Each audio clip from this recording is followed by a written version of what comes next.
예, 우리 지난주에 이어서 로마서 4장의 말씀을 좀 살펴보도록 하겠습니다.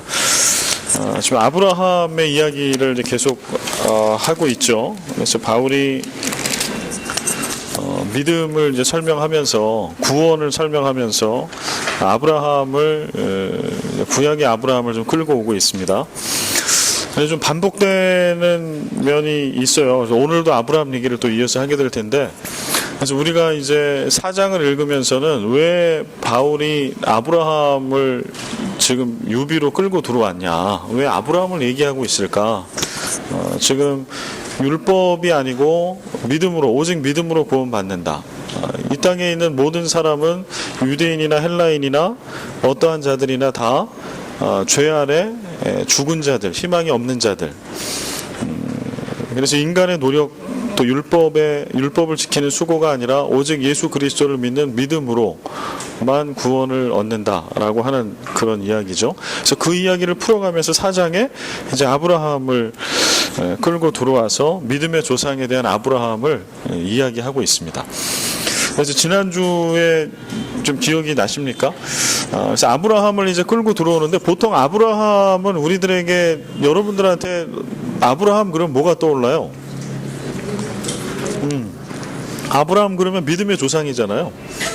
그래서 아브라함 하면 믿음의 대명사죠. 그러면 이제 이걸 우리가 여태까지 알고 있는 선입견을 가지고 아브라함을 바울도 여기다 인용을 했을 거라고 생각하면 이거 이제 본문이 잘못 이해되는 거예요. 오늘 로마서 4장에 지난주부터 이어서 바울이 지금 아브라함을 딱 이야기를 하는데요. 우리가 아는 것처럼 아브라함은 믿음의 조상이니까 아브라함의 믿음을 본받아라, 이렇게 얘기를 할 것 같잖아요. 우리 본문 내용 일단 모른다고 치고 아브라함이 나왔어. 그러면 아브라함은 믿음의 조상이지, 이 땅에 존재하는 모든 믿는 자들의 믿음의 출발, 그렇죠? 그 다음에 믿음의 모범, 모델, 우리가 닮아가야 될 분, 이렇게 생각하는 거죠.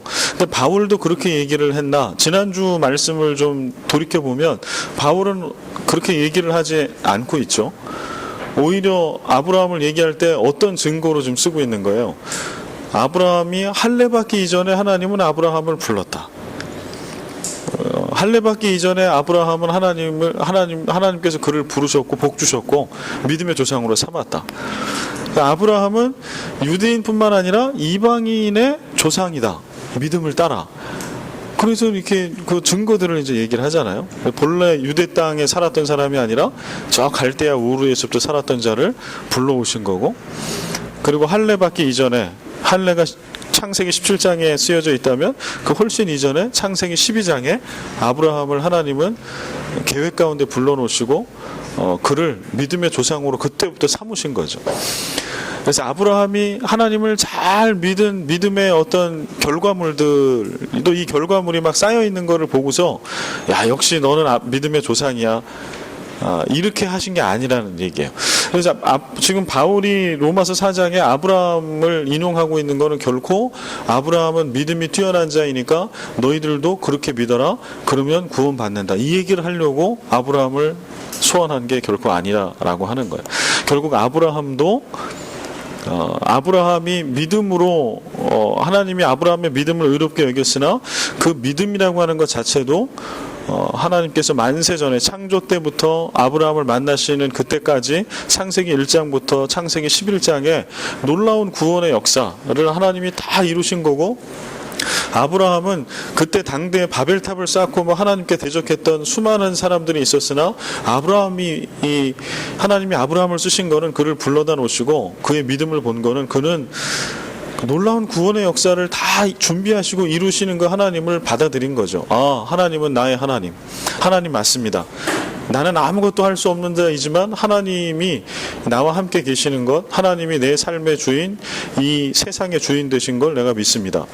그래서 어딘지 모르지만 하나님이 나에게 어디로 가라고 하면 내가 하나님을 믿기 때문에 그곳을 향해서 가겠습니다 라는 고백을 하게 됐던 거죠.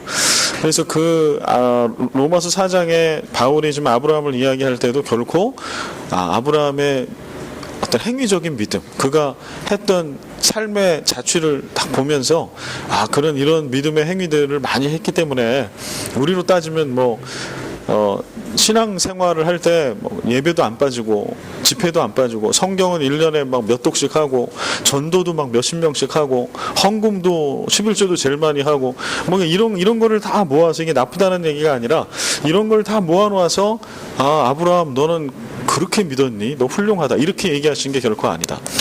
그런 맥락에서 지금 또 오늘 말씀을 연결해서 보겠습니다. 그래서 이 아브라함의 믿음, 또 그 믿음으로 인한 구원을 우리가 명확히 이해하고 우리가 아멘으로 받아들일 때 믿음과 구원, 율법, 요게 경계선을 우리가 좀 지을 수가 있어요.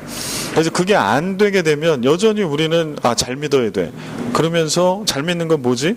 그러면 우리가 또 이제 리스트업을 만들 거라는 거죠. 바울 시대에는 율법이 그런 역할을 했다면 오늘 우리에게는 율법 그러면 생소하죠. 우린 율법과 전혀 상관없는 삶을 산다고 생각하잖아요. 우린 유대인도 아니고 무슨 600몇 개 되는 그런 안식일을 지키는 이런 법을 우리가 갖고 있는 것도 아니고, 그러니까 우리는 율법하고는 상관없는데 왜 자꾸 율법 얘기를 하나 이렇게 생각할 수 있으나, 그러나 오늘 우리에게 율법은 뭐가 율법이 될 수 있을까요? 바울이 갈라디아 교회나 로마 교회에 율법을 얘기할 때 그들의 율법은 당시에 뭐였는고 하니 구원으로 인도하는 복음과 똑같은 거였어요. 그렇잖아요. 모세가 얘기하는 율법, 이거 잘 믿고 지키면 구원받는 거잖아요. 하나님의 자녀가 되는 거잖아요. 그러니까 지금 이 로마서에 얘기하고 있는 율법이라고 하는 거, 그래서 나를 지키고 그 다음에 할례를 받고 뭐 하는 거, 이런 거는 이렇게 하면 구원받고 이렇게 안 하면 온전히 믿는 게 아니기 때문에 구원을 못 받아 라고 하는 구원과 직결되는 믿음의 핵심이었어요. 당대. 근데 바울이 지금 그걸 건드리는 거예요.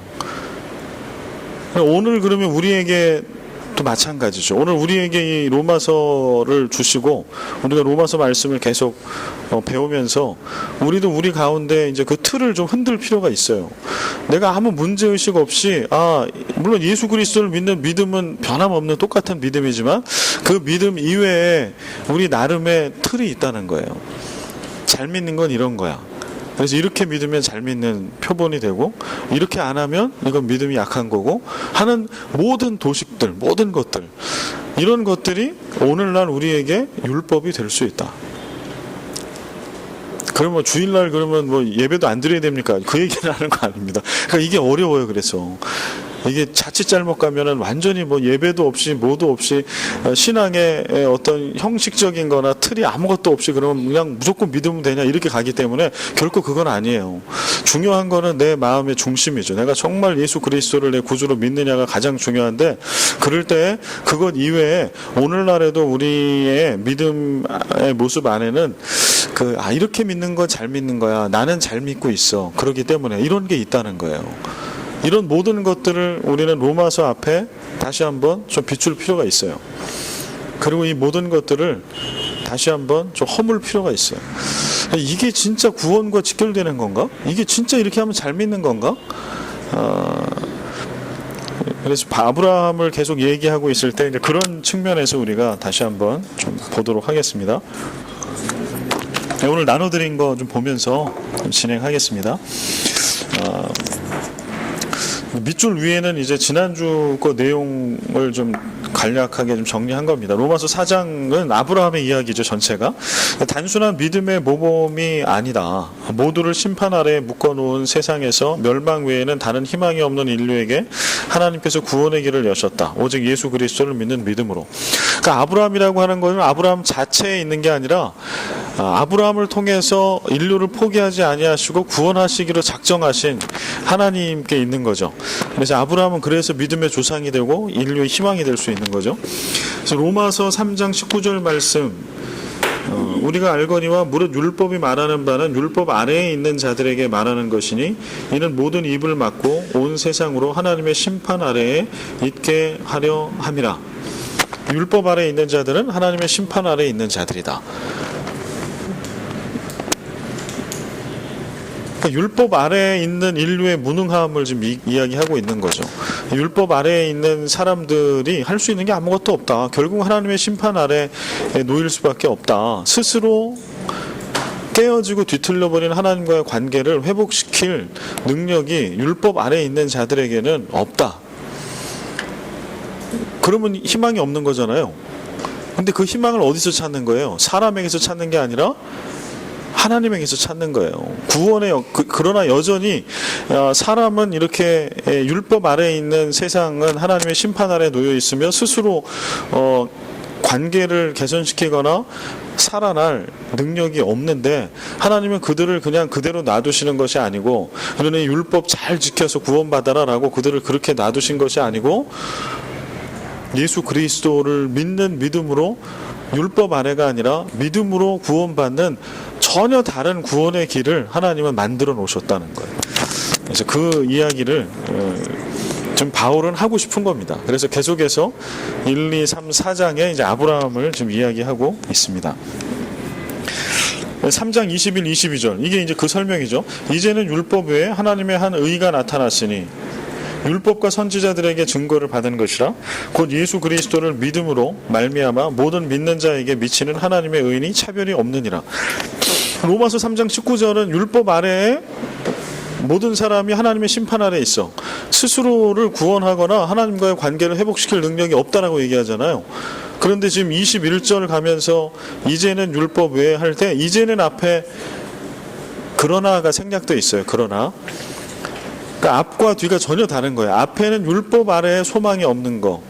근데 3장 21절 가면서 그러나 이제는 율법 외에 뭐가 나타났어요? 하나님의 한 의가 나타났어요. 근데 한 의는 뭐예요? 22절 곧 예수 그리스도를 믿음으로 말미암아 모든 믿는 자에게 미치는 하나님의 의. 그러니까 예수 그리스도를 통한 구원. 율법 아래 절망. 근데 지금 로마 교회를 포함한 그 바울이 로마서를 쓸 때 당대에 건강하지 못한 믿음의 내용 중에는 뭐가 있었다는 거예요.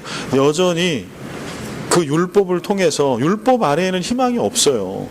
희망이 없기 때문에 하나님은 율법을 통해서가 아니라 전혀 다른 하나님의 한 의, 예수 그리스도를 믿는 믿음으로 관계가 회복되어지는 길을 열어놓으신 거죠. 그래서 예수님이 오신 거죠. 그리고 죽으신 거죠. 부활하신 거죠. 승천하신 거죠. 그게 기독교 신앙이죠. 그런데 여전히 그 신앙 가운데 있음에도 불구하고 여전히 그 예수 그리스도를 통해서 구원받는 쪽이 아니고 여전히 율법의 일부분을 지켜나가는 걸 통해 하나님과의 관계를 회복시켜 보려고 그렇게 거룩함에 도달하려고 하는 그리스도인들이, 신앙인들이 있었다는 거예요. 상당히 많이.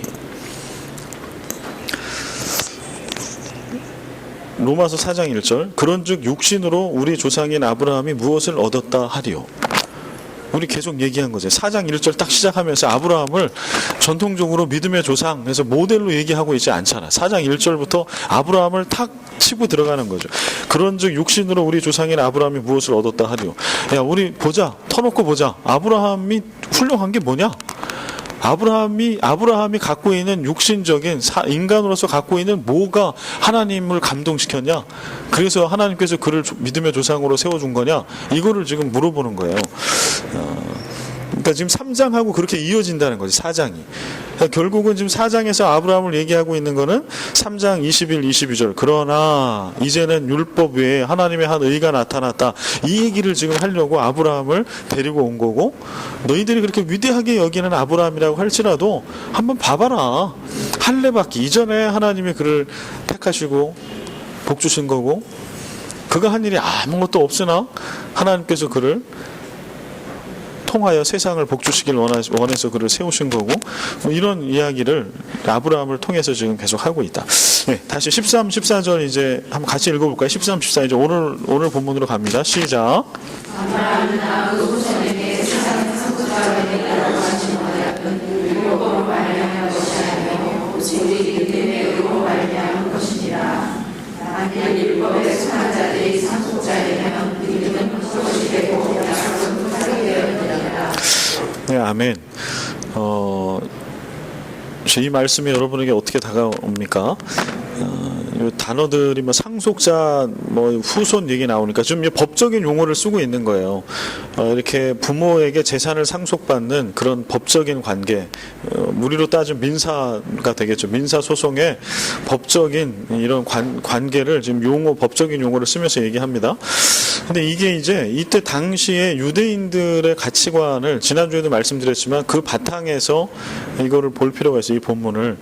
여기 보면 아브라함이나 그 후손에게 세상의 상속자가 되리라고 하신 언약은 율법으로 말미암은 것이 아니요 오직 믿음의 의로 말미암은 것이니라. 근데 유대인들은 어떤 사고가 있다고 그랬어요? 아브라함의 후손인 것을 그들은 되게 자랑스럽게 생각한다고 그랬죠. 아브라함이, 그러니까 유대인들이 그걸 자랑스럽게 여기는 이유는 뭐예요? 아브라함이 믿음의 조상이라기보다는 믿음의 조상 이전에 자신의 민족의 조상인 거죠. 유대 민족의 조상으로 보는 거예요. 그리고 실제로 히브리인이라고 얘기하잖아요. 히브리 사람. 요셉을 얘기할 때도 그렇고 아브라함 얘기할 때도 히브리 사람 얘기를 이제 하거든요. 창세기 보면. 근데 히브리라고 하는 뜻이 강을 건너온 사람이라고 하는 뜻을 가지고 있어요. 그러니까 아브라함도 강을 건너왔잖아요. 저 갈대아 우르에서부터 하란을 거쳐서 유대 땅으로 들어오면서 강을 건너왔어요. 그래서 이 히브리인 강을 건너온, 그러니까 원래 그 유대 땅에 살았던 사람 입장에서 보면은 이방인이라는 뜻이에요. 사실은 강을 건너서 우리가 살고 있는 이 팔레스타인 땅, 유대 땅에 들어온 사람, 나그네, 뭐 이런 뜻이죠. 히브리라고 하는 거는. 근데 유대인들이 아브라함을 생각할 때는 어떻게 생각하는 거 아니? 어떤 그런 우여곡절 끝에 강을 건너서 이 유대 땅, 팔레스타인 땅에 정착을 한 자신들의 민족의 아버지, 믿음의 아버지이기도 하지만 민족의 아버지가 훨씬 강하죠. 그러니까 아브라함을 생각할 때 유대인들은 민족의 아버지, 트라이브의 조상인 거고, 모세를 생각하면 모세는 어떻게 보면 신앙의 조상이죠. 율법을 우리에게 전해준 믿음의 조상, 신앙, 자신들의 어떤 종교적인 신앙의 조상인 거고, 아브라함은 믿음의 조상이라고 써있고 얘기는 하지만 종족의 조상, 유대인의 조상, 이렇게 보는 측면에 강한 거예요. 그런데 지금 바울은 전혀 다른 얘기를 좀 하고 있는 거죠. 아브라함이나 그 후손에게 세상의 상속자가 되리라고 하신 언약. 그러니까 유대인들은 어떻게 믿었던 거예요? 창세기 말씀, 창세기 12장 말씀을 딱 들으면 유대인들은 어떻게 이 말씀을 받아들일까요? 우리는 아브라함이 믿었던 그 하나님 동일하게 우리도 예수 그리스도를 믿는 믿음으로 믿으니까 신약의 말씀에 입각해서 우리는 그래서 우리도 아브라함의 후손이다 이렇게 우리는 생각하잖아요. 그렇죠. 그렇게 가르치고 갈라디아서에 보면. 그런데 유대인들은 신약 자체를 믿지도 않을 뿐더러 유대인들의 생각은 어떻게 되냐면 아브라함의 후손은 유대인인데 내가 유대인이고 그래 난 모세의 율법을 확실하게 또 가지고 있고 지키고 있고 정확한 아브라함의 후손, 하나님의 택함 받은 백성, 나에게는 구원이 있어. 그리고 하나님은 나를 상속자로 삼아. 이건 오케이. 그런데 그 이외에 이방인들이 그래? 이거는 용납이 안 되는 거예요. 지금 그런 믿음 가운데 있는 거예요. 내가 예수를 믿은 유대인이라고 할지라도 그에게 믿어서 하나님의 똑같은 자녀가 된다는 게 이해가 안 되는 거죠. 유대인이어야 택함 받은 것, 상속자가 될 수 있어. 그러니까 율법을 지키게 권하고 강요할 수밖에 없는 거예요. 왜냐하면 그렇게 해야 유대인이처럼 되는 거잖아요. 유대인들이 했던 것처럼 모세의 율법을 뭐 안식일도 지키고 할례도 지키고 이렇게 해야 그래야 유대인화가 되는 거기 때문에 신앙이 딱 거기 머물러 있었다는 거예요. 근데 바울은 지금 그거를 완전히 깨는 얘기를 하는 거예요. 아브라함이나 그 후손에게 세상의 상속자가 되리라고 하신 언약, 이건 유대인들이 믿고 있는 약속. 언약은 율법으로 말미암아 온 것이 아니오. 아브라함이나 그 후손에게 세상의 상속자가 되리라고 하신 언약은 복음이죠. 이건 창세기에 나와 있는 복음이고 진리입니다. 그런데 유대인들은 이것이 율법으로 말미암았다라고 생각했어요. 모세의 율법, 그 다음에 유대인으로서의 혈통. 그런데 그게 아니다. 오직 믿음의 의로 말미암은 것이다. 아브라함의 후손은 유대인의 혈통도 아니요 모세의 율법도 아니고 믿느냐 안 믿느냐. 그래서 오늘 바울이 이야기하고 있는 이 시대에도 예수 그리스도를 동일하게 믿으면 우리도 아브라함의 동일한 후손이 되고 하나님의 상속자가 된다. 믿음으로. 지금 그 얘기를 쓰고 있는 겁니다. 14절, 만일 율법에 속한 자들이 상속자이면 믿음은 헛것이 되고 약속은 파기되었느니라. 예수 그리스도가 올 이유가 없죠.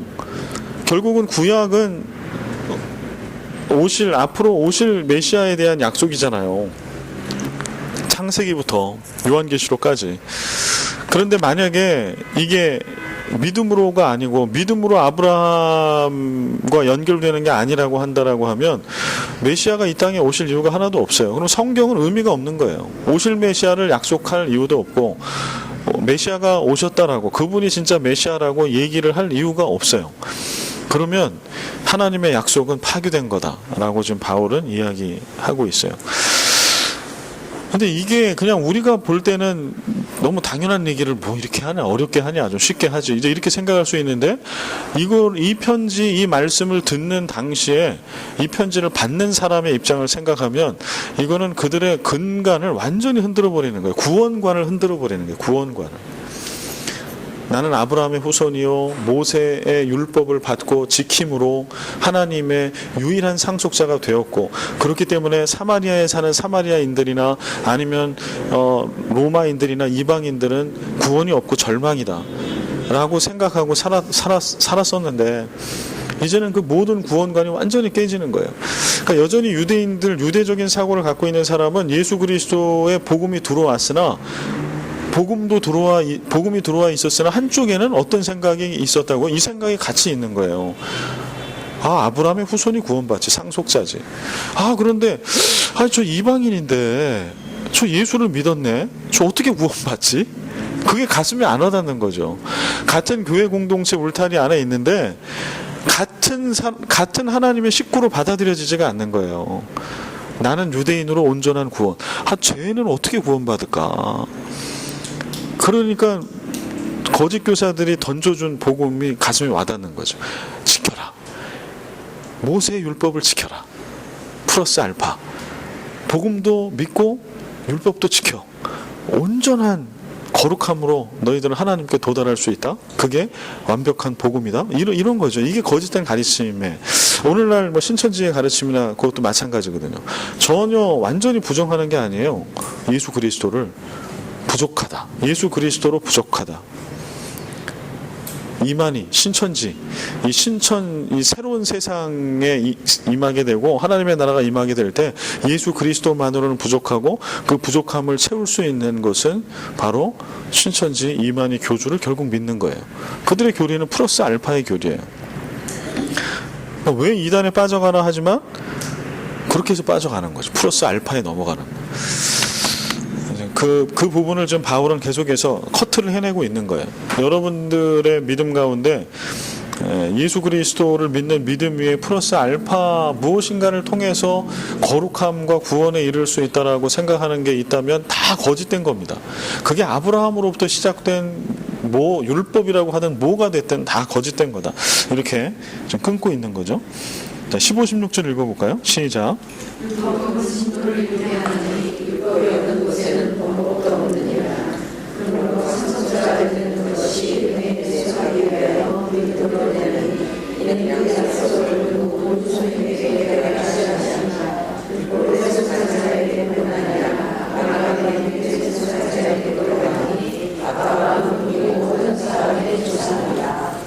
아멘. 이게 15절 말씀이 율법의 성격, 율법의 본질을 좀 얘기하고 있는 거죠.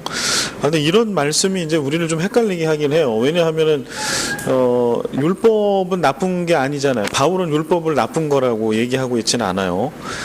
다만 율법은 한계가 있다. 그러니까 유대인들이 생각하는 율법은 구원으로 인도하는 통로예요. 율법이 없이는 구원받을 수 없어. 왜냐하면 하나님의 상속자로서의 강력한 표징이 아브라함의 후손, 그 다음에 율법이거든요. 그래서 이제 율법의 한계성을 얘기를 이제 자꾸 하는 건데, 15절도 이제 그런 거예요. 율법의 한계, 율법의 본질. 율법은 진노를 이루게 한다. 율법이 없는 곳에 범법도 없다. 율법이 진노를 이루게 한다는 게 여러분 좀 이해가 되시나요? 율법은 진노를 이루게 한다. 율법이 없는 곳에는 범법도 없다. 율법의 본래의 용도는 뭐라고 그랬어요? 율법의 본래의 용도는 그게 죄인가 아닌가를 가르쳐 주는 거죠. 율법은 용도가 그거예요. 이게 죄냐 아니냐. 그렇기 때문에 율법이 그런 용도가 있기 때문에 율법이 없어. 그러면은 어떻게 될까요? 율법이 없으면 죄인가 아닌가를 구분해 줄 것이 없어지잖아요. 그러니까 죄와 의, 정의와 불의가 막 섞여 있는 거죠. 그리고 자기가 각자가 얘기한 대로 소견대로 옳은 게 되죠. 그러니 진노지 그게. 그게 완전히 그 세상이 이게 어떤 세상이에요? 아비규환의 세상.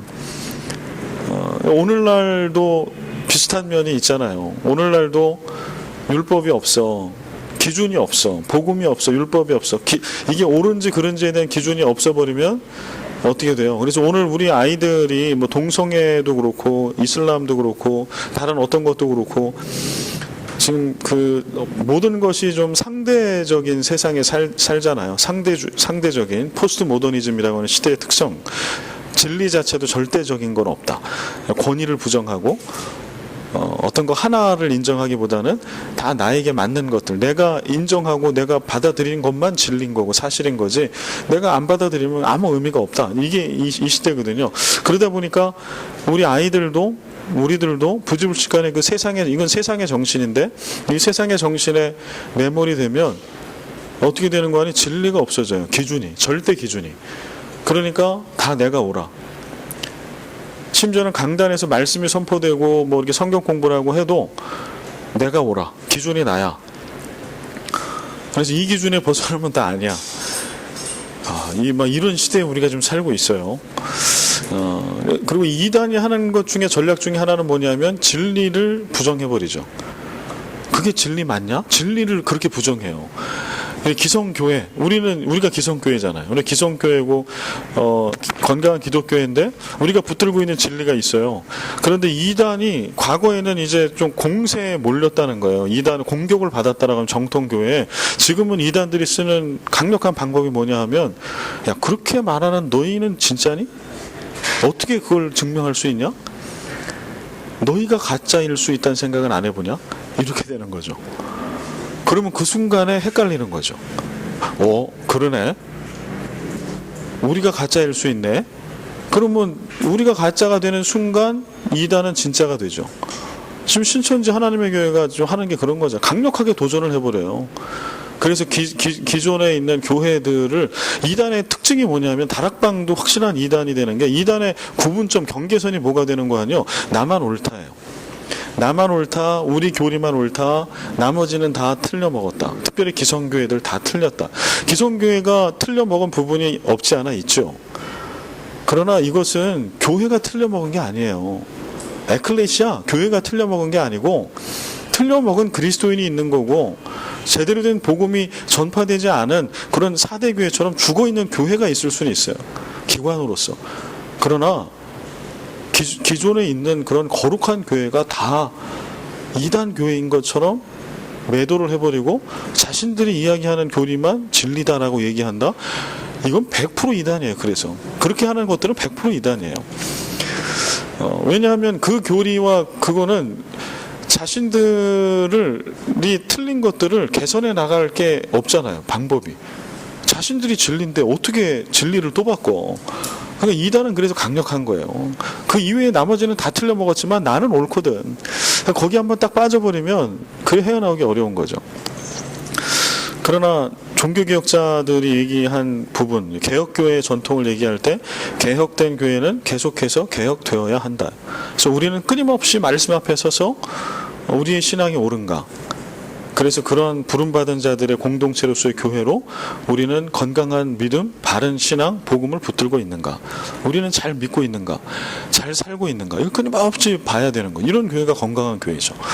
그런데 나만 오라, 세상에 있는 모든 교회들은 기성교회 다 틀렸어요. 이건 100% 이단이에요. 보겠다. 다시 이제 15절로 오면은요. 율법은 진노를 이루게 하나니 율법이 없는 곳에 범법도 없다. 이 말씀이 아무것도 아닌 것 같으나 율법이 이제 그런 기준을 준다는 거예요. 이게 죄냐 아니냐의 기준. 근데 율법이 사라져 버리면 그 기준이 없어져. 이 세상이 지금 그와 같다는 걸 제가 설명하다 여기까지 왔는데요. 기준이 없어지면 서로 다 자기가 옳다라고 얘기하는 거예요. 아비규환, 불교에서 얘기하는 아수라가 돼버리는 거죠. 율법은 결국은 그 역할이에요. 그 한계가 거기까지야. 16절, 그러므로 그런 율법의 한계, 율법의 용도는 특별히 거기까지로 하나님이 정해주신 거기 때문에 그러므로 상속자가 되는 그것이 은혜에 속하기 위하여 믿음으로 되나니. 근데 만약에 지금 유대인들 내지는 거짓 교사들이 얘기하고 있는 것처럼 우리가 믿음 안에 하나님의 상속자가 되는데 그것이 율법을 통해서 하나님의 상속자가 된다고 생각해봐라. 이거는 너무 잔인한 거 아니냐는 거예요. 율법으로 우리가 상속자가 된다라고 하면 그거는 진정한 하나님의 상속자가 아니고 이거는 뭔가 많은 문제를 안고 있는 거다. 지금 그런 이야기를 그런 뉘앙스로 좀 쓰고 있는 거죠. 그러므로 상속자가 되는 그것이 은혜에 속하기 위하여. 은혜라고 하는 것은 받을 자격이 없는 자에게 대가 없이 베풀어 주시는 하나님의 호의, 선물, 이게 은혜잖아요. 그런데 율법을 내가 지킴으로 하나님의 상속자가 돼. 그러면 이거는 뭘로 받은 거예요? 자격 없는 자가 아니라 자격이 있으니까 받은 거죠. 이게 여기서 이제 깨져요. 은혜라고 하는 게 깨져요. 기독교 복음의 핵심은 은혜거든요. 은혜. 십자가의 은혜. 구원받을 자, 하나님의 사랑받을 자가 자격이 없는 나에게, 갚을 자격 없는 나에게 하나님께서 십자가의 은혜, 하나님의 자녀가 되고 상속자가 되는 은혜를 주시는 거죠. 자격 없는 자에게 베풀어 주시는 호의.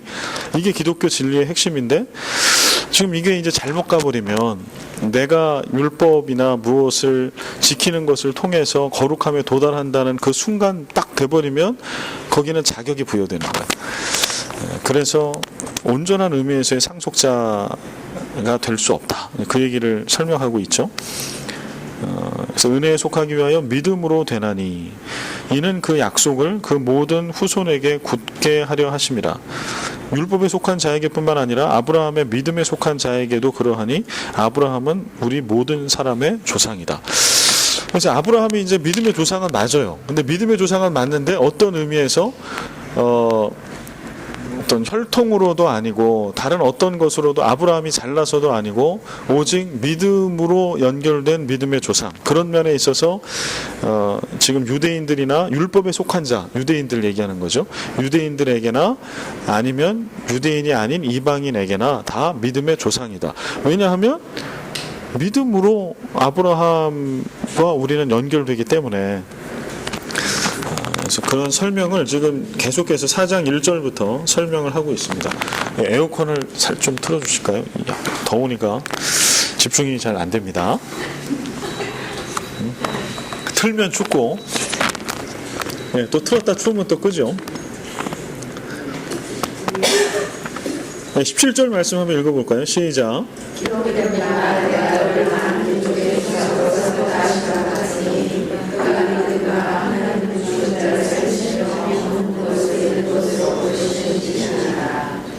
18절까지 읽을까요? 18절 시작.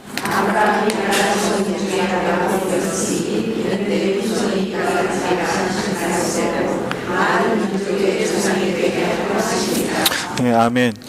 17, 18절이 은혜도 되고요. 그 다음에 이 4장을 이해하고 믿음을 이해하는데 상당히 중요한 구절입니다. 한번 보겠습니다. 17절, 18절은 기록된 바 인용을 하고 있는 거죠.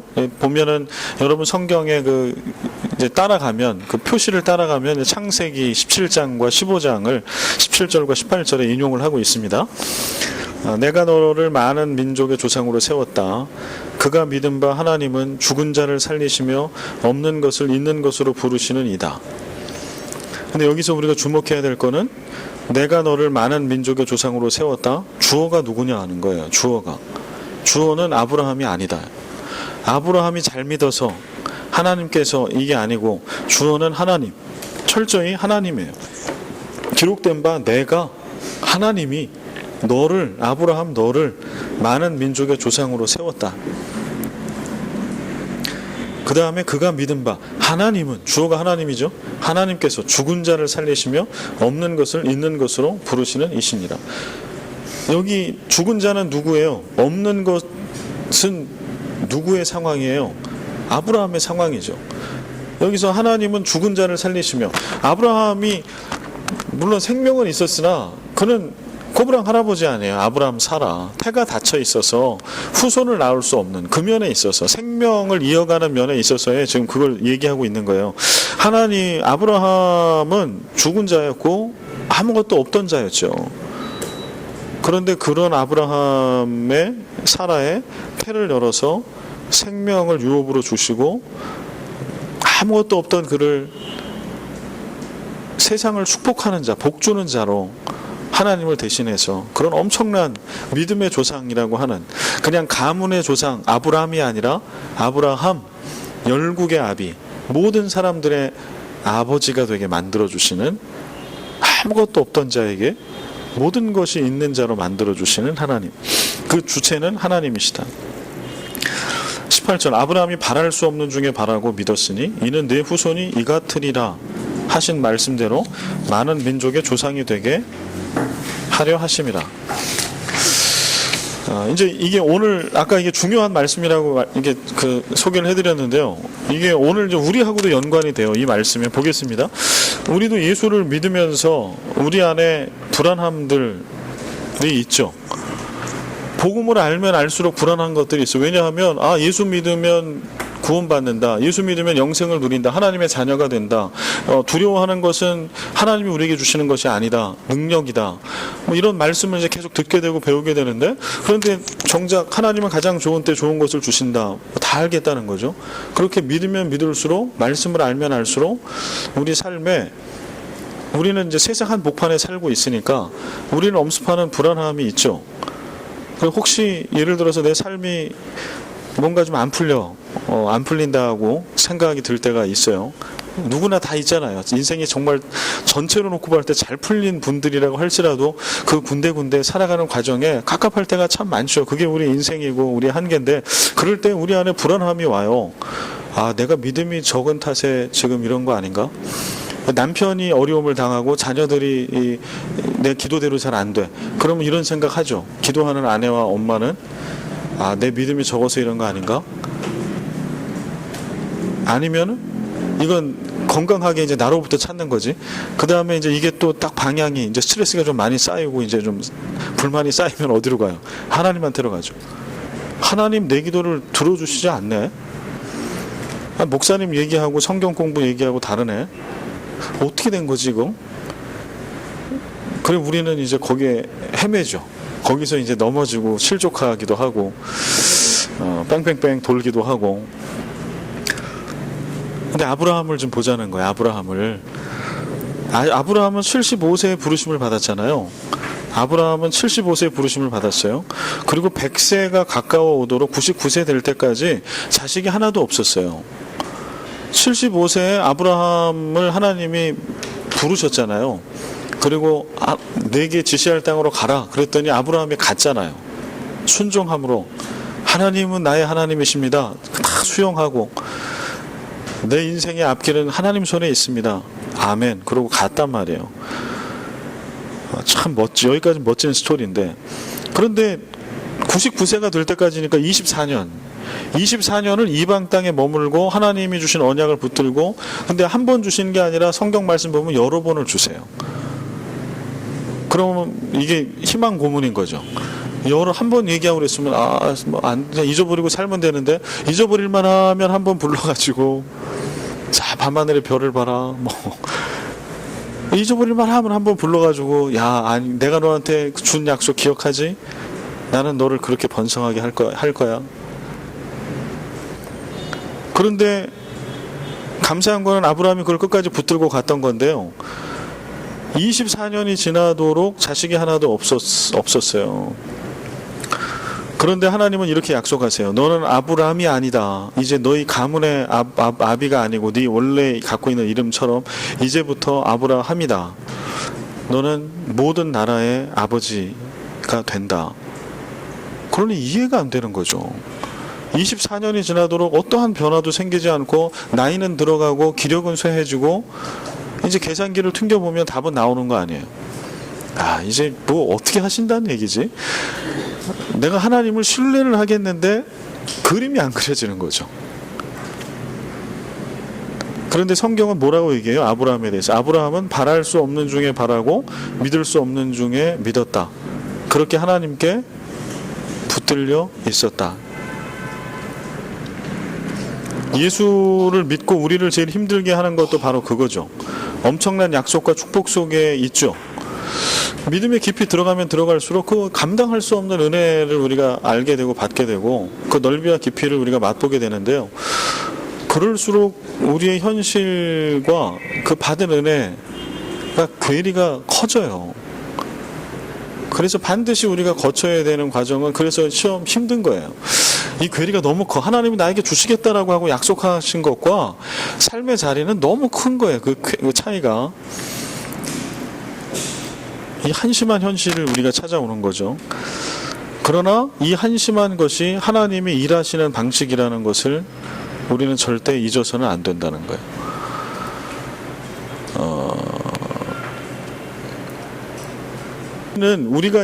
우리가 처한 상황, 하나님이 약속하신 것과 우리의 삶의 자리, 이거에 괴리가 크면 이 한심한 현실을 어떻게 할까? 하나님 왜 응답하지 않고 역사하지 않은가에 대한 갈증이 우리 가운데 있는 거잖아요.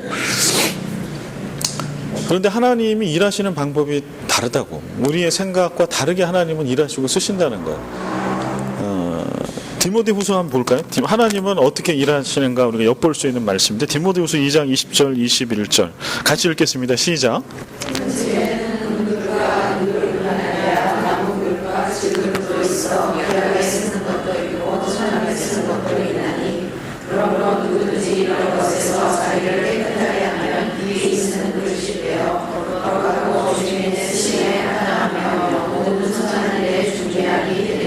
아멘, 아멘. 아주 재미난 비유가 있어요. 큰 집에는 금그릇, 은그릇, 나무그릇, 질그릇 또 있어. 귀하게 쓰는 것도 있고 천하게 쓰는 것도 있다. 여러분의 집에 그릇을 구비해 놓고 싶어.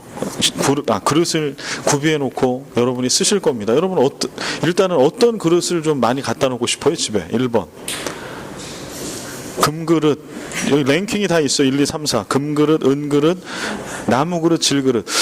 여기 나무그릇이 3위에 있네요. 이게 아마 이 시대상을 의미하는 거 아닌가 싶어요. 일단 질그릇은 흙으로 만드는 거니까 이거는 계속 만들어낼 수 있는데 나무그릇이 아마 더 이제 그런 면에 있어서 이게 더 귀하게 이렇게 좀 쓰여져 있습니다.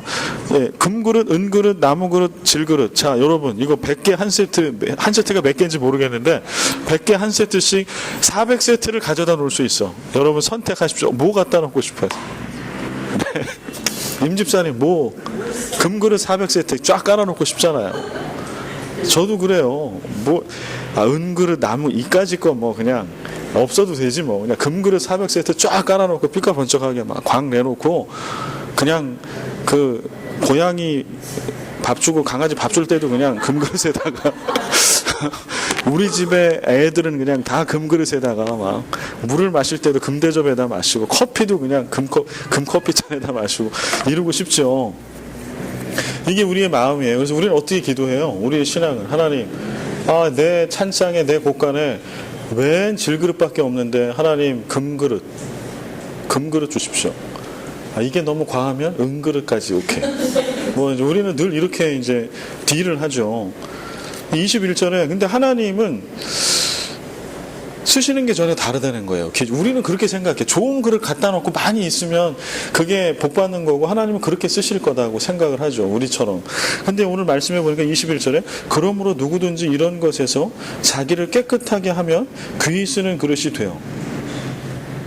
지금 전혀 20절과 21절은 전혀 다른 말씀이에요. 20절에 금그릇, 은그릇 쫙 나오면 금그릇 하고 우리는 그런 그림을 그리는데 주인 되신 하나님은 뭘 쓰시는 분이에요? 금그릇 쓰시는 분이에요?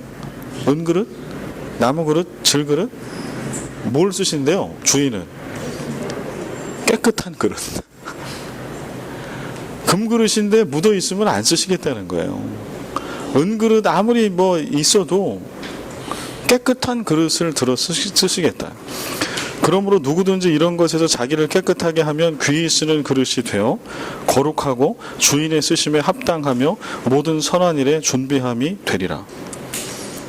우리는 뭔가 금딱지들을 많이 갖다 놓고 그걸 많이 받고 뭐 이거를 비유로 따지자면 우리 자녀나 남편이나 우리 비즈니스나 교회 안에 보여지는 모든 것들 다 금그릇으로 채우기를 원하고 인생에 그렇게 금으로 도배된 인생이 되기를 원하지만 하나님이 쓰실 때는 깨끗한 그릇을 쓰신다.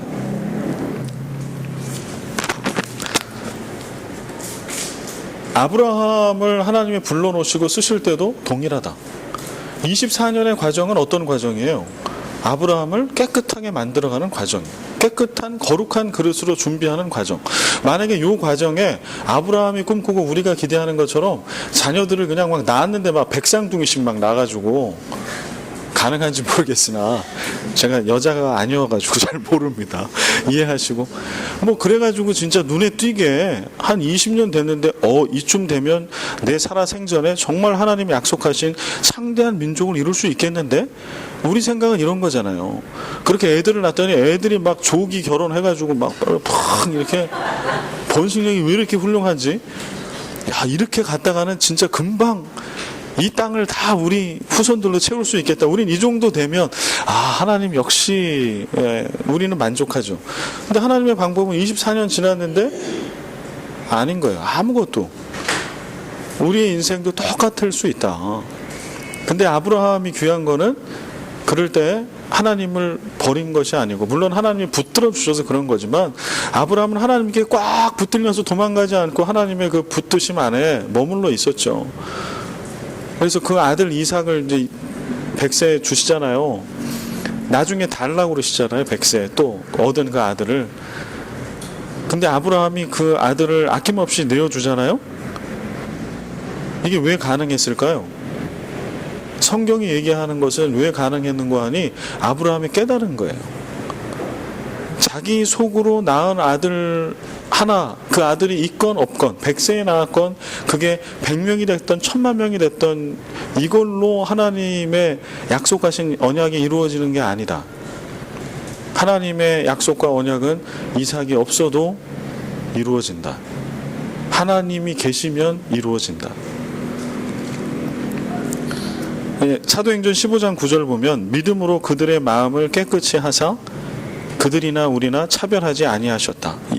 이 말씀은 사도행전 15장이 예루살렘 회의 말씀이에요. 예루살렘에 이제 사도들이 다 모이죠. 그때 바울도 갔었고요. 그래서 이때 그 주제가 뭐였어요? 핵심 주제가 이방인 전도와 선교에 대한 거잖아요. 이방인 구원에 대한 거. 근데 그 이방인 구원에 대한 얘기를 할 때 15장 9절 믿음으로 그들의 마음을 깨끗이 하사. 그러니까 우리가 깨끗하게 준비가 돼야 돼요. 자기를 깨끗하게 하면 귀히 쓰는 그릇이 돼. 주인이 쓰시기에. 무엇으로 깨끗하게 할 수 있어요? 믿음으로요. 믿음으로 깨끗하게 준비될 수 있어요. 오직 믿음으로. 믿음으로 그들의 마음을 깨끗이 하사 그들이나 우리나 차별하지 아니하셨다. 그런데 여기 나오는 그들은 누구예요? 이방인. 구원을 도저히 받을 수 없고 하나님의 구원이 임할 수 없는 이방인인데 믿으면 그들도 깨끗해져. 구원받기에 합당할 정도로 깨끗해져. 믿음은 그런 능력이 있다라고 하는 거죠. 그래서 오늘 우리가 잘 믿어야 돼. 우리가 우리 자녀들을 예수 잘 믿는 자로 키워야 돼요. 왜요? 하나님께서 쓰시기에 합당하게 거룩하게 깨끗하게 준비되는 거죠. 왜냐하면 하나님은 금그릇을 갖다 쓰시는 분이 아니고 깨끗하게 준비된 그릇을 쓰시니까. 그렇게 하나님의 위대한 구원의 역사를 이루시니까. 우리의 생각과 계획과 다르게. 19, 20, 21, 22절 같이 읽겠습니다. 시작.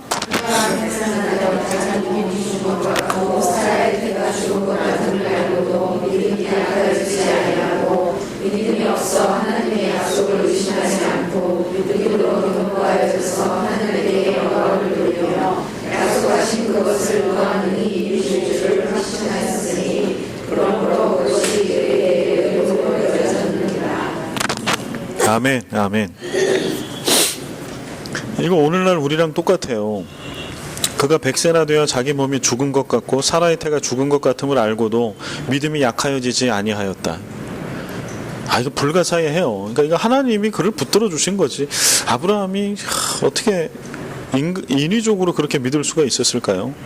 믿음이 없어 하나님의 약속을 의심하지 않고 믿음으로 오히려 견고하여져서 하나님께 영광을 돌리며. 여러분 혹시 기도하는 것들이 여러분 가운데도 있으시죠? 여러분 인생을 통해서 엄마들, 아빠들, 부모들이 제일 많이 기도하는 거는 자녀들의 신앙이죠, 신앙. 근데 기도해도 잘 안 되잖아요. 정말 다행히 잘 믿어주고 커주면 신앙 안에 너무 감사한데 그러지 않을 수 있어요. 우리 부모님, 우리 친척들이 그럴 수도 있어요. 사랑하는 누군가가, 남편이 그럴 수도 있어요. 그리고 뭔가 좀 아이들이 인생이 잘 풀렸으면 좋겠는데 잘 안 풀려요. 내 남편의 앞길이 좀 잘 풀렸으면 좋겠는데 잘 안 풀리고요. 사업이 그럴 수도 있고요. 교회가 그럴 수도 있어요. 그가 100세나 되어 자기 몸에 죽은 것 같고, 그러니까 정말 죽은 것 같은 상황이 오랫동안 개선되지 않을 때가 있다는 거죠. 하나님이 안 계신 것처럼 마치. 그런데 그때 아브라함은 어떻게 했는가? 오히려 믿음으로 견고하여져서 하나님께 영광을 돌리며 약속하신 그것을 또한 능히 이루실 줄을 확신하였으니 그러므로 그것이 그에게 의로 여겨졌다. 우리는 그러니까 율법주의자들의 가장 큰 그 율법주의의 가장 큰 문제는 뭐냐면요, 내 노력을 통해서 어떠한 단계에 도달할 수 있다라고 하는 그 생각이에요. 인간의 노력으로. 인생이라고 하는 게 정말 그런가요? 인간의 노력으로 무엇인가를 도달하고 성취할 수 있나요? 이게 구원이 아니라고 치더라도 인간 마음대로 돼요, 계획대로. 특히 저보다 인생을 많이 사신 인생 선배님들, 여러분의 계획대로 잘 되시던가요? 건강, 내 건강을 내가 어떻게 못하잖아요. 내 사랑하는 부모, 남편, 아내, 자녀들 도 어떻게 할 수가 없어요. 나 하나도 어떻게 할 수 없고, 가장 사랑하는 가까이 있는 누구도 사실은 지켜줄 수도 없고 어떻게 해줄 수가 없어요. 그게 인생, 우리의 한계. 그런데 뭐를 어떻게 더 지키고 노력해서 더 나은 단계에 우리가 도달할 수 있을까? 신앙으로 가져오면, 신앙이 없어. 그러면 인간의 노력만 있는 거잖아요. 근데 인간의 노력으로는 안 되는 세상을 우리가 너무 잘 알고 있는데, 그 한계가 있는 거를. 그런데 신앙으로 딱 가져오면 이제 신앙이라고 하는 거는 신을 믿는 거잖아요. 하나님, 내 힘, 내 주먹을 믿는 게 아니라 신의 전적인 전능하신 능력을 믿는 거잖아요. 그분의 능력, 그분의 사랑, 그분의 구원하심, 이거를 믿는 게 종교 아닙니까? 예수 그리스도를 믿는 게 기독교 아닙니까? 그런데 그 신앙 가운데 들어왔어. 내 능력은 신앙 가운데 들어오면 아무 상관이 없어요. 내 능력으로 뭐를 해볼 수 있어. 도달할 수 있으면 종교를 가지면 안 되죠. 종교 없어도 되잖아요. 내가 다 할 수 있는데요. 내가 다 도달할 수 있고, 내가 나를 책임질 수 있고, 죽음 이후는 난 모르면 되고, 이러면 종교 안 가져도 되는 거잖아. 근데 우리가 예수를 믿어. 우리가 하나님을 믿고 신앙 가운데 들어와 있어. 지금 로마서는 그거잖아. 믿는 자들에게 쓰는 편지니까 그 안에 있으면서도 불구하고 이 안에 들어와서 전능하신 하나님의 그 그늘 아래 거하는 것을 찾아가기보다는 자꾸 내가 뭔가를 해야 된다라고 하는 것들을 이야기하고 그런 쪽을 찾아가는 거죠. 그게 올바른 신앙인 것처럼, 바른 신앙인 것처럼 가는 모습. 말이 안 되는, 지금 바울은 그 말이 안 되는 신앙을 계속해서 얘기하고 있는 것이죠. 그래서 우리 가운데도 오랫동안 하고 우리의 원함이 있어도 우리가 생각한 대로 되어지지 않고 풀려지지 않은 것들이 있어요. 근데 결국은 그것은 누가 이루실 수 있는 거예요? 내가 이룰 수 있는 게 아니에요. 근데 우리에게 희망이 있는 거는 그것을 이루어 주실 수 있는 전능하신 그 주님이 우리 편이고 우리 하나님이시고 우리 구주시라고 하는 거죠. 우리 삶의 주인이시라고 하는 거죠. 그래서 우리는 오늘도 그분을 믿는 믿음 가운데 일상을 찬찬히 살아가는 그 일, 누구나 다 할 수 있는 그 일을 믿음의 공동체를 이루며 살아내는 것, 이것을 충실히 해내는 그런 일상 속에 하나님의 구원의 놀라운 역사들을 계속 경험할 수 있는 거예요. 아브라함이 경험했던 이런 구원의 역사들을. 히브리서 11장 17절과 19절 말씀에 아브라함은 시험을 받을 때 믿음으로 이삭을 드렸으니 그는 약속들을 받은 자로 돼 그 외아들을 드렸느니라. 그에게 이미 말씀하시기를 내 자손이라 칭할 자는 이삭으로 말미암으리라 하셨으니 그가 하나님이 능히 이삭을 죽은 자 가운데서 다시 살리실 줄로 생각한지라.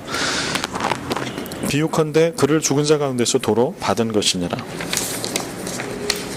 이거 아까 제가 말씀드렸던 부분이에요. 그래서 이삭을 모리아산에서 그렇게 아브라함이 하나님께 드릴 수 있었던 이유. 그 다음에 이거 예수님의 동정녀 탄생으로 한번 넘어가 보겠습니다. 예수님은 동정녀의 몸에서 탄생하셨죠. 이게 참 어렵죠. 이게 그냥 동정녀 탄생이 아니고 그냥 그게 아니면 정상적으로 결혼해가지고 예수님 태어났다고 그러면 전도하기도 편하고 믿기도 편하고 이런데 동정녀 탄생이 되니까 이게 참 우리를 어렵게 만들어요. 많은 사람들을. 근데 그렇지 않다라는 이야기죠. 처녀가 낳은 자라는 것은 태어날 수 없는 존재. 그렇죠? 태어날 수 없는 존재. 인간이 할 수 있는 영역이 아니라는 거죠. 인간의 눈에는 없는 존재. 하나님께서 그렇게 예수를 보내요. 너희가 낳지 않았다. 너희가 만들지 않았다라고 말씀하시는 거예요. 구원은 오직 하나님께 있다. 우리의 일함이 아니라 율법을 지킴이 아니라 하나님께서 일하시고 이루시고 우리는 그 모든 것을 아멘으로 받아들이는 것, 그것이 바로 믿음이다. 그러니까 상식선에 생각하면 동정녀 탄생은 좀 하나님의 인류를 빨리 구원하실 수 있는데 복음 전파가 효과적으로 되는 데 있어서는 좀 실수하신 부분이죠. 그렇지 않아요? 좀 이해할 수 있게 좀 태어나도 되잖아. 그러면 우리가 복음 전하기 얼마나 좋아요. 그냥 하면 다 그렇지. 근데 하나님이 그 방법을 쓰지 않으시는 거예요. 왜냐하면 인간이 구원에 개입할 여지를 0.0001%도 하나님은 애초부터 주지 않으시는 거예요.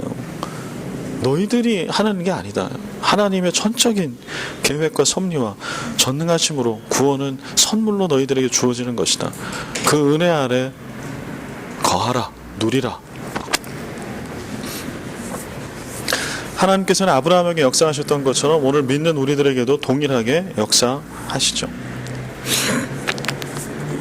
시편 105편 17절과 19절에 보면은요, 같이 한번 읽어볼까요? 시작.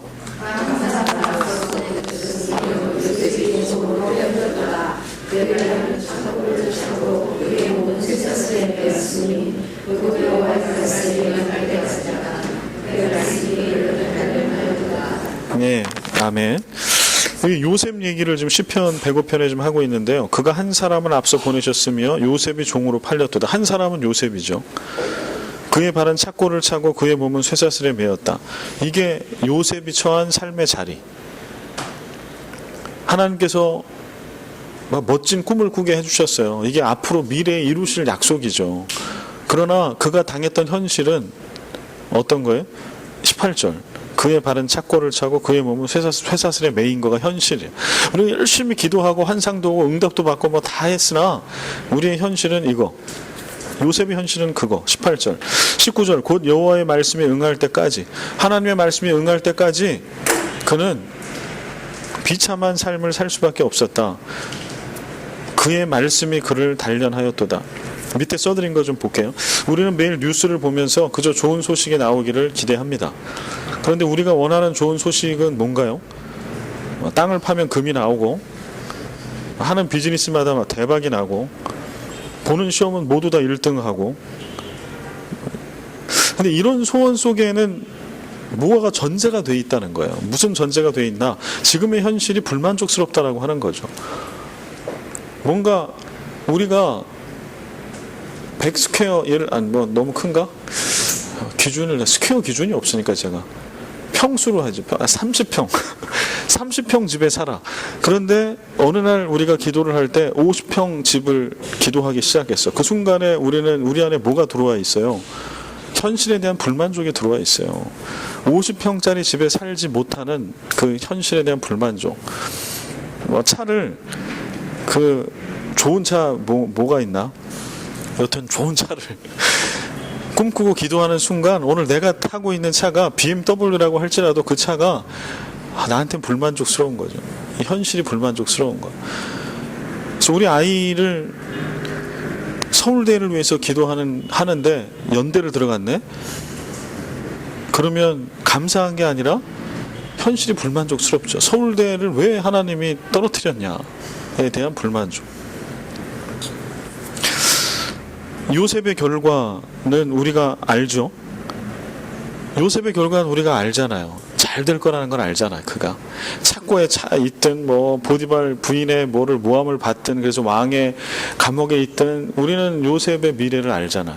그러니까 마음 편안하게 읽을 수 있고 은혜가 되지. 그런데 우리가 요셉이 돼서 우리가 살아가는 거예요, 인생을.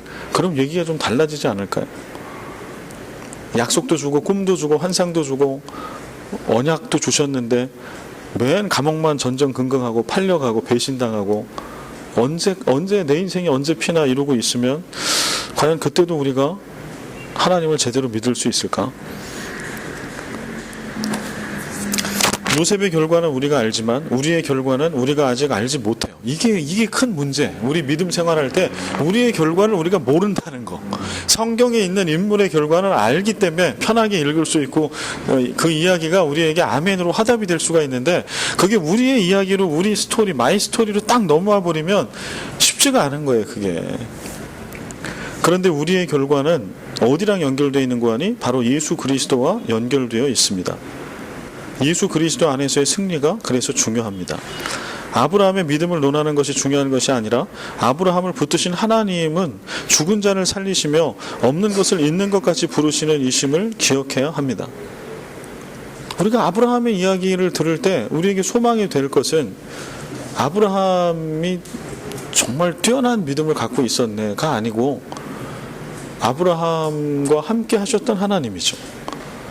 약속을 주셨는데 20몇 년이 지나서 우리가 생각할 때는 하나님 왜 그러세요? 라고 하고 있을 수 있으나 여전히 하나님의 언약을 철저하게 완전하고 완벽하게 이루시는 그 하나님, 그 하나님이 아브라함의 하나님. 그런데 아브라함은 그렇게 100세에 얻은 그 아들을 달라고 요청하고 요구하시는 그 하나님 앞에도 여전히 그 하나님이 어떤 하나님인지를 알고 믿고 믿음으로 나아가는 그 모습. 중요한 거는 하나님이 어떤 분인가라고 하는 거예요. 중요한 거는 예수님이 어떤 분인가라고 하는 거예요. 우리는 그 예수 그리스도를 통해서 구원받은 자. 그게 우리 믿음의 실체. 내가 어떤가. 내 기도가 미안하지만 기도 많이 해야죠. 기도의 사람이 돼야 합니다. 기도가 일상이 되게 해야 합니다. 그러나 기도하는 자의 위대함으로 기도는 응답되지 않아요. 기도를 응답하시는 자의 전능함으로 기도는 응답되고 성취됩니다. 그래서 그분이 있기 때문에 믿고 기도하는 거예요. 기도하는 동력은 거기 있는 거예요. 그래서 내가 기도해도 안 되던데요? 그 얘기는 뭐예요? 나에게 있는 거잖아. 내가 기도해 보니 안 되더라. 그 여러분을 자책하는 겁니까? 아니면 응답하지 않은 하나님이 무능하다라고 얘기하는 겁니까? 하나님은 우리의 기도에 모든 것을 다 응답하실 전능함을 갖고 계세요. 우리가 기도하지 않은 것까지도 다 아시고 들으시고 다 응답하시는 그 하나님. 그래서 기도할 이유가 있어. 오늘 우리가 복음을 전할 이유가 있는 거는 우리가 어떻게 나도 잘 믿기가 힘든데 어쩔 때 나도 흔들리는데 나도 긴가민가 하고 잘 믿는 것 같다가도 한번 휘청할 때가 있잖아요. 우리의 믿음과 현실이 괴리가 생기면 목사 아니라 그 누구 신학자라 할지라도 아주 휘청하죠. 하나님 뭡니까? 이 낯선 하나님은 뭡니까? 이렇게 물어볼 수 있죠. 그런데 우리가 감히 누구에게 복음을 전하고 그를 예수 믿게 하겠어요. 그러나 구원은 내가 시키는 게 아니니까. 구원은 하나님이 하시는 거 주시는 거고. 오늘 요한복음 말씀 구원할 거 안 할 거는 예수 그리스도께 딱 있는 건데, 주님이 결정하시는 건데, 그러니까 우리는 때를 얻든지 못 얻든지 오늘 복음이 전파되고 믿는 그 순간에 사망에서 생명으로 넘어가는 그 놀라운 구원의 역사를 알고 믿기 때문에 오늘 만나는 사람에게마다 내가 만난 예수를 막 입이 침이 막 튀기도록 전할 수 있는 거죠. 야, 내가 만난 내가 믿은 예수, 우리 주님이 이렇다, 우리 예수님이 이렇고, 내가 그 예수님을 믿고 나서 내가 살아온 삶이 이렇다. 너도 믿어라. 나를 믿지 말고 그 예수를 믿어라. 그분이 네 인생을 책임질 것이고, 성경은 바로 그 이야기다. 주님이 책임져 주신 인생들의 이야기, 주님이 책임져 주시고 온전하게 만들어 주신 세상에 대한 이야기, 역사에 대한 이야기.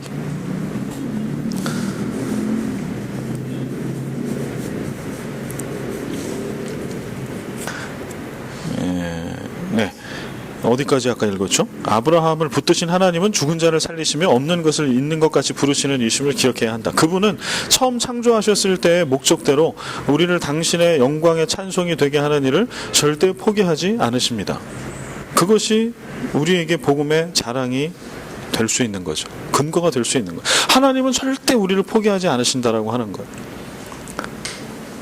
왜냐하면 오늘 우리는 우리 나이만큼 하나님의 사랑과 역사를 경험을 하고 있죠. 우리는. 그러나 하나님의 구원에 대한 역사, 우리에 대한 사랑은 창조 때부터 지금까지 이어지고 있는 거예요. 우리는 우리 인생을 우리 나이밖에 몰라요. 그러나 하나님은 우리 인생을 창조하실 때부터 계획하시고 준비하시고 오늘 우리를 있게 하셨다는 거예요. 하나님은 절대 우리를 하나님의 찬송이 되는 삶을 살아가는 걸 포기하지 않으세요. 그래서 우리가 때때로 우리 믿음이 실족하고 우리 자녀들을 볼 때 누구를 볼 때 교회 마을에 누구를 보고 이게 막 낙심이 되고 이럴 때도 낙심하지 말아야 될 이유는 하나님이 교회의 주인이시고 그 영혼의 주인이시니까, 그분은 포기하지 않으시니까. 그래서 나도 포기하면 안 되죠. 여러분 자신을 절대 포기하지 마십시오. 1번. 여러분 자신을 절대 포기하면 안 돼요. 하나님도 포기하지 않는데 누가 누구를 포기합니까? 여러분 남편을 절대 포기하지 마십시오. 여러분 자녀들을 절대 포기하지 마십시오. 여러분의 교회에 믿음 안에 한 형제 자매된 누군가를 절대 포기하지 마십시오. 하나님은 그를 포기하지 않으세요. 그를 포기했다면 예수 그리스도는 이 땅에 오실 의미가 없어요. 이유가 없어요. 로마서 1장 16절 같이 읽습니다. 시작. 내가 복음을 부끄러워하지 아니하노니 이 복음은 모든 믿는 자에게 구원을 주시는 하나님의 능력이 됨이라. 아멘. 아멘. 예. 그래서 복음은 우리에게 능력이 되고 우리에게 자랑이 되는 것이죠. 마지막 23, 24, 25 읽습니다. 시작.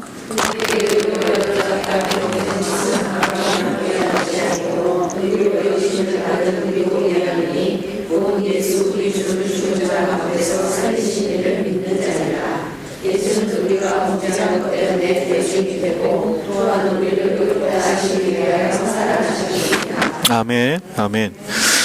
그에게 의로 여겨졌다 기록된 것은 아브라함만 위한 것이 아니요 의로 여기심을 받을 우리도 위함이니. 그러니까 이게 아브라함, 유대인 여기서 그치는 얘기가 아니라는 거예요. 아브라함의 이야기는 믿음을 통해서 오늘 이 땅에 있는 모든 구별과 차별을 다 허물어 버리고 오늘 예수 그리스도를 믿는 모든 사람에게, 그것도 시간과 공간을 초월해서 오늘 우리에게까지 연결되어 있다. 의로 여기심을 받을 우리도 위함이니 곧 예수 우리 주를 죽은 자 가운데서 살리신 이를 믿는 자니라. 예수는 우리가 범죄한 것 때문에 내줌이 되고 또한 우리를 의롭다 하시기 위하여 살아나셨느니라. 지금 부활을 얘기하죠. 우리를 의롭다 하시기 위하여 살아나셨다. 기독교 신앙의 부활은 클라이막스예요. 부활이 없는 기독교 신앙, 우리 믿음은 그것 성립이 안 돼요. 부활이 지금 어떤 역할을 한다고 25절에 써요. 우리를 의롭다 하시기 위하여 살아나셨느니라. 부활을 통해서 우리의 구원은 완성됩니다. 믿음은 우리의 각오나 결심이나 확신이 아니라 하나님의 의지, 우리 인생이 무엇인지 내가 누구인지를 이 안에서 확인하는 게 우리의 할 일. 예수를 믿는다는 고백이 얼마나 큰 것인지를 기억하고 오늘도 우리에게 주어진 구원받은 성도의 삶을 살아야겠습니다. 우리는 모두 예수가 역전시킨 인생들입니다. 우리 모두는 예수가 역전시킨 인생들, 죽은 것처럼 보여졌으나 살아난, 없는 자처럼 보여졌으나 모든 것을 소유한 그러한 자, 예수 안에서 인생 역전을 경험한 그러한 사람들, 그리스도인. 어머나. 역적으로 나왔네요. 야, 유머네, 유머. 우리 모두가 예수가 역적시킨 인생들이다. 죄송합니다. 중요한 단어에 오타가 났네. 역전으로 바꿔주십시오. 이제 다음에 요거 수정되신 분은 안 좋은 분이고, 요거 수정 안 되면 좀 좋은 분들입니다. 강의 때 우리 모두 예수가 역전시킨 인생들이다. 되찾아야 할 부활 신앙. 십자가는 잘 알지만 부활은 어색하다. 그럴 수 있어요. 카톨릭 신앙은 십자가는 강조해요. 그래서 카톨릭 신앙 그 심볼은 다 십자가에 달려서 연약하게 죽어 있는 그 모습으로 그쳐 있어요. 그래서 카톨릭 신앙의 가장 약점은 부활이에요. 부활이 약해요. 고난, 순환 받은 예수 그리스도는 아주 강해요. 그런데 부활하신 예수 그리스도가 약한데요. 근데 우리 신앙 가운데도 개인에 따라서 이 예수 그리스도의 고난과 십자가에 이렇게 집중해서 거기에 많은 부분을 차지하는 분들이 계시고요. 그 다음에 이게 부활까지 연결된 분들도 있어요. 반드시 부활로 넘어가야 합니다. 부활이 결론입니다. 예수 그리스도의 부활이 없는 고난은 의미가 없어요. 우리를 의롭다 하시기 위해서 다시 살아나셨다. 예수 그리스도의 부활을 통해서 오늘 우리도 살아납니다. 우리 인생도 역전이 됩니다. 죽음에서 생명으로 넘어갑니다. 그래서 우리는 그 부활하신 예수 그리스도를 믿습니다. 여기까지 하겠습니다.